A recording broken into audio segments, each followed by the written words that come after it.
რუსთავში ახალი საგზაო მონიშნვის მიხედვით ლომოურის ქუჩიდან წრიულ მონაკვეთზე შესვლა ერთ-ერთია იმ ცვლილებებიდან, რომელმაც მძღოლების პროტესტი გამოიწვია. ჩვენს ობიექტივთან საუბარში მძღოლები იმ შეზღუდვებზე საუბრობენ, რომლის მიხედვითაც ცენტრალურ ქუჩაზე მოძრაობისას მარცხნივ მანევრირება აიკრძალა.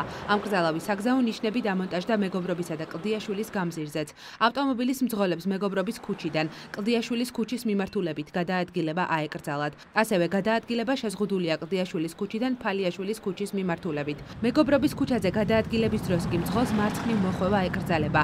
მარცხნივ მოხვევა მხოლოდ შოთა რუსთაველის წრესთან ან გმირთა მემორიალთან არის შესაძლებელი. მუნიციპალური განვითარების ფონდის დაკვეთით სხვადასხვა ლოკაციებზე ჰორიზონტალური მონიშნვის სამუშაოები განხორციელდა. სამუშაოებს ტენდერში გამარჯვებული კომპანია გზაჯვარედინი ასრულებდა. ქალაქის ქუჩებში ახალი საგზაო მონიშნები და ამ კრძალავი ნიშნები ავტომობილის მძღოლებს არაერთ დაბრკოლებას უქმნის.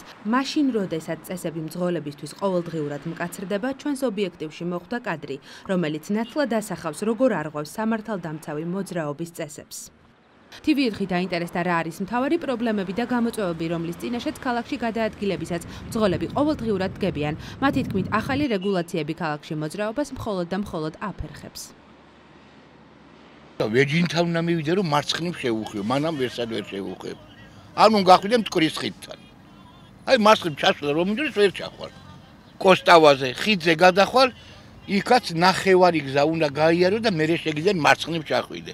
ეხლა უნდა ჩახვიდე მერიასთან, კრუგი დაარტყა და გამოხვიდე ისე. საწვავის მეტი ხარჯვაა და წვალება ადამიანს. აღამოს პიკის საათი არის და საცობებია, ეს ერთი ზოლი ვეღარ ატარებს ამ მანქანებს და ხდება მანქანების დაგროვება, გინდა დღისით, გინდა საღამოთიც. და ოდნავაც რო გადაკვეთო ის ხაზი, როცა კამერები დადგება და რაღაცა, უკვე ჯარიმები და ფაქტიურად შეუძლებელია ამ ხაზის არ გადაკვეთა. მოსახვევები რო გააუქმეს შემოსატრიალებლები და ძალიან დიდი პრობლემები იქნება მანქანით მოძრაობის. კლდიაშვილზე ჩასასვლელი ნიშანი დაგვიყენეს, რომ აღარ უნდა ჩავიდეთ. უნდა წავიდე სვეტაფორზე მოვტრიალდე, ამ საწვავის გაძვირებასთან ერთად ხარჯიც მეტი გამოდის.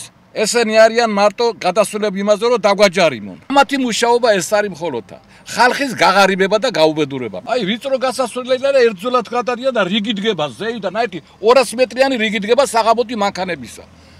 ხო შეიძლება ცოტა განიერი გაეკეთებინათ, რომ ორვალპირად მაინც გასულიყო მანქანები. მესხიშვილის ქუჩა, კლდიაშვილის ქუჩა, სანაპიროს ქუჩა, სანაპიროს ქუჩაზე 40 კილომეტრის შეზღუდვა, ეს შეუძლებელია, ფიზიკურად არ შეიძლება. შეხვიდე ფალიაშვილს, უნდა შეიჭრა, რომ იქით გინოდეს წასვლა.